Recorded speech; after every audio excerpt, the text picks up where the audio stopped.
Hello guys, welcome back to my channel G N tuition tarot. और मैं हाजिर हूँ एक रीडिंग के साथ जिसका टॉपिक है पाइसीज मीन राशि वालों के लिए 2024 कैसा रहने वाला है। ये जनरल रीडिंग है, मे बी सारे मैसेजेस रेजोनेट ना हो। अगर आपको पर्सनल कंसल्टेशन लेनी है तो आप मुझे कांटेक्ट कर सकते हो, नंबर ऑलरेडी डिस्क्रिप्शन बॉक्स में है। पर्सनल रीडिंग पेड है, एक बात ध्यान रखनी है। दूसरी चीज़ ये कि इंस्टाग्राम पर भी आप मुझे फॉलो कर सकते हो। अगर आपको डेली लव लाइफ से जुड़ी हुई चीज़ें जाननी है, अपने पार्टनर से रिलेटेड चीज़ें जाननी है, तो डेफिनेटली आप मुझे इंस्टाग्राम पर फॉलो कर सकते हो। So let's start the reading Pisces. सबसे पहले हम देखेंगे कि ओवरऑल ईयर में आपके 2024 में पाइसीज की क्या एनर्जी रह रही है मीन राशि की। ओवरऑल ईयर 2024 में मीन राशि की एनर्जी क्या रह रही है। डेथ, काफ़ी खतरनाक एनर्जी रह रही है पाइसीज आपके लिए ओवरऑल ईयर में। ओके, स्टार्टिंग के 4 मंथ्स में मीन राशि के लिए 2024 में क्या एनर्जीज रह रही हैं। स्टार्टिंग के 4 मंथ्स में मीन राशि के लिए 2024 में क्या एनर्जीज रह रही हैं। 8 of cups, 4 of cups. Okay, mid के 4 मंथ्स में पाइसीज मीन राशि के लिए 2024 में क्या एनर्जीज रह रही हैं। मिड के 4 मंथ्स में 4 of pentacles and S of swords. Last के 4 मंथ्स में मीन राशि पाइसीज आपके लिए क्या एनर्जी रह रही है। लास्ट के 4 मंथ के लिए 2024 में lovers and page of cups. Wow, overall outcome क्या रह रहा है पाइसीज 2024 में के एंड में। ओवरऑल आउटकम, ईयरली आउटकम क्या रह रहा है मीन राशि के लिए। 7 ऑफ पेंटिकल्स। ओके, चैलेंज क्या रह रहा है 2024 के स्टार्टिंग के 4 मंथ्स के लिए मीन राशि आपके लिए क्या चैलेंज है।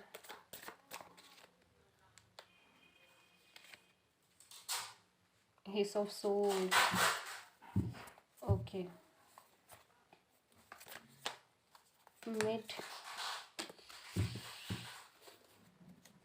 मिड के 4 मंथ्स में 2024 में पाइसीज के लिए क्या चैलेंज है। मिड के 4 मंथ्स के 2024 के लिए पेज ऑफ कप्स। लास्ट के 4 मंथ्स के लिए पाइसीज क्या चैलेंज है 2024 में।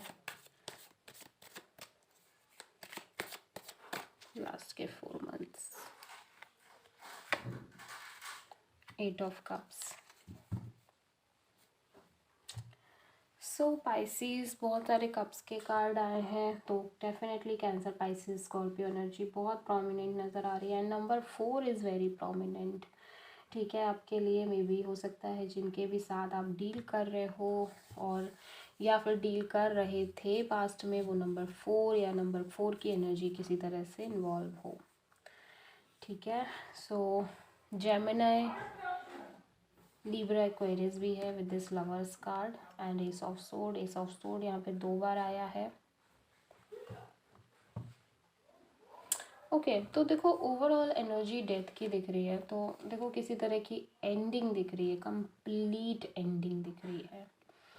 ठीक है, यहाँ पे किसी चीज़, किसी सिचुएशन, किसी रिलेशनशिप की प्रॉपर एंडिंग नज़र आ रही है।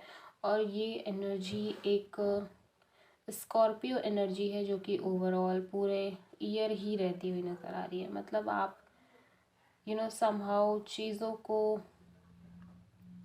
ऐसे देख भी रहे हो कि कहीं कुछ फिर से एंडिंग ना हो जाए, कहीं कोई अगेन रिलेशनशिप स्टार्ट ही ना हो जाए एंड होने के लिए। ठीक है, स्टार्ट ही ना हो रहा हो एंड होने के लिए। ठीक है, या फिर इस एंडिंग की जो ऊर्जा है ये पूरे ईयर आपको परेशान कर रही है, और मेमोरीज, यादें, सेपरेशन की जो एक पेन है वो कहीं ना कहीं महसूस करते हुए आप ओवरऑल ईयर ही रह रहे हो। स्टार्टिंग के 4 मंथ्स में अगर मैं देखूँ 8 of cups and 4 of cups, एक कोई रिलेशनशिप से आप डील कर रहे थे किसी पर्सन से जहाँ पे चीज़ें ठीक थी, लेकिन फिर भी आप सेटिस्फाइड नहीं थे उन चीज़ों में, ठीक है। तो वहाँ से आप मूव ऑन करते हुए नज़र आ रहे हो। ऐसा लग रहा है या तो कमिटमेंट की कमी थी, टाइम पास था, सारी चीज़ें थी, मिलजुल रहे थे, घूम रहे थे, फिर रहे थे, लेकिन आप सेटिस्फाइड महसूस नहीं कर रहे थे उस रिलेशनशिप से। इस वजह से आप एक कंप्लीट मूव ऑन वाली एनर्जी में दिख रहे हो, लेकिन मूव ऑन करने के बाद भी आप सेटिस्फाइड नहीं हो, कहीं ना कहीं हीलिंग प्रोसेस पूरी नहीं हुई है, या आप हील ऑलरेडी हो रहे हो, हील होने वाले मूवमेंट्स में तो हो, लेकिन हीलिंग कम्प्लीटली ना होने की वजह से आप कॉन्स्टेंटली अपने पास्ट में रिफ्लेक्ट कर रहे हो, पास्ट सिचुएशंस को बहुत ज़्यादा सोच रहे हो। इस वजह से प्रेजेंट मोमेंट में भी जो चीज़ें आपकी लाइफ में आ रही हैं, या जो पर्सन में भी कोई पर्सन आ रहा हो, में भी कोई अपॉर्चुनिटी आ रही हो, तो आप उसको भी निगलेक्ट कर रहे हो, उससे भी कहीं ना कहीं उसमें भी आपका मन नहीं लग रहा है, आप फोकस नहीं कर पा रहे हो, आप बहुत ज़्यादा थिंकिंग कर रहे हो, आप अपने ही एक जोन में चले जाते हो सोचते सोचते। तो बहुत ज़्यादा इस तरह की एनर्जी, एक लॉस्ट वाली फीलिंग नज़र आ रही है पाइसीज स्टार्टिंग के 4 मंथ्स में आपके लिए। चैलेंज है वो एस ऑफ सोर्ड है।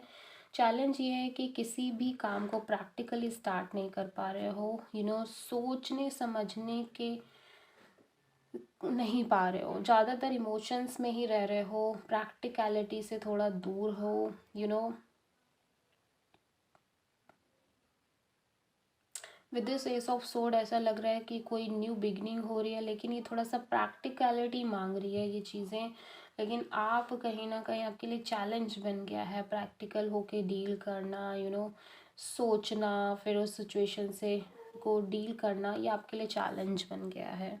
आप अपने जोन में रहना चाह रहे हो, आप अपने कोकून में रहना चाह रहे हो, आप इमोशनल होके रोना चाह रहे हो, आपको कोई डिस्टर्ब ना करे ऐसा कुछ चाह रहे हो, लेकिन अगेन आपको जो सरफेस लेवल पे ऐसी सिचुएशन के साथ डील करना पड़ रहा है, जहाँ पे आपको दिमाग लगाना है, जहाँ पे आपको काम करना है, जहाँ पे आपको डेली रूटीन फॉलो करना है, या फिर और भी चीज़ें करनी है with your mind, with your communication, वो आपके लिए डिफ़िकल्ट हो रहा है। मिड के 4 मंथ्स में भी S of sword and 4 of pentacles, तो डेफिनेटली बहुत कुछ चल रहा है आपके दिमाग में जो आपने किसी से भी नहीं कहा, या जो आपको लगता है कि जिसके बारे में आपको कुछ भी नहीं पता या क्लियरिटी नहीं है आपको, और बहुत सारी बातें आपने अपने मन तक ही रख ली जिनके जवाब आपको नहीं मिले, और with this S of sword में भी आप उनके जवाब में क्लियरिटी चाहते हो, लेकिन यहाँ पे बहुत रिजर्व्ड और क्लोज नज़र आ रहे हो, ठीक है। और definitely with this S of sword आपको लग रहा है कि कहीं कुछ क्लियरिटी मिल जाएगी या मिलनी चाहिए, या फिर मिड के 4 मंथ्स में वो क्लियरिटी आती हुई नज़र आ रही है, या फिर ऐसा भी लग रहा है कि कोई ऐसी बात हो रही है मिड के 4 मंथ्स में जिसके चलते आप और भी ज़्यादा क्लोज्ड ऑफ हो रहे हो, और भी ज़्यादा अपने एनर्जी को प्रोटेक्ट कर रहे हो, अपने आप को प्रोटेक्ट करने की कोशिश कर रहे हो ज़्यादा बातचीत ना करके। चैलेंजिंग पोजीशन पे पेज ऑफ कप्स है, तो डेफिनेटली किसी ऑफ़र को एक्सेप्ट करना आपके लिए मुश्किल हो रहा है, या फिर उसमें कंट्रीब्यूशन देना या फिर अपना एफर्ट करना बहुत ज़्यादा मुश्किल हो रहा है। आपको लव रिलेशनशिप से एक तरह से आप उससे दूर भाग रहे हो, किसी तरह के ऑफ़र से बचने की कोशिश कर रहे हो। अगर हम लास्ट के 4 मंथ्स के लिए बात करें तो डेफिनेटली एक soul mate type of connection यहाँ पे नज़र आ रहा है with this page of cups. Maybe age gap हो सकता है इस पर्सन के बीच में और आपके बीच में, बट डेफिनेटली यहाँ पे एक ऑफ़र की तरफ आता हुआ नज़र आ रहा है विद दिस लवर्स कार्ड। ये बहुत ही स्ट्रॉन्ग सोलमेट कनेक्शन टाइप नज़र आ रहा है, बहुत ही स्ट्रॉन्ग कनेक्शन नज़र आ रहा है, ठीक है। और डेफिनेटली लास्ट के 4 मंथ में इस तरह का कोई कनेक्शन आप अट्रैक्ट करते हुए नज़र आ रहे हो।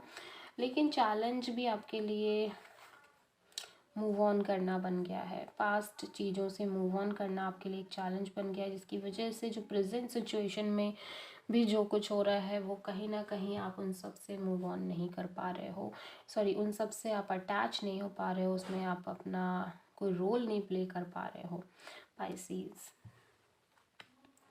ओवरऑल आउटकम में 7 ऑफ पेंटिकल्स। आप अगेन पास्ट में रिफ्लेक्ट कर रहे हो, जो भी चीज़ें हो गई हैं वो उनके बारे में अगेन एंड अगेन सोच रहे हो। आपको ऐसा लग रहा है आपने कितना कुछ किया था उस इंसान के लिए, कितना आपने टाइम इन्वेस्ट किया, मनी इन्वेस्ट किया, उस रिलेशनशिप में, उस या तो कोई अपॉर्चुनिटी हो सकती है, कोई करियर वाइज हो सकता है चीज़ें, लेकिन आपको रिज़ल्ट नहीं मिला। ये रिज़ल्ट आपको कब मिलेगा या कैसे मिलेगा, इस तरह की एनर्जीज आप बहुत ज़्यादा थिंकिंग मोड में चल रही हैं आपके।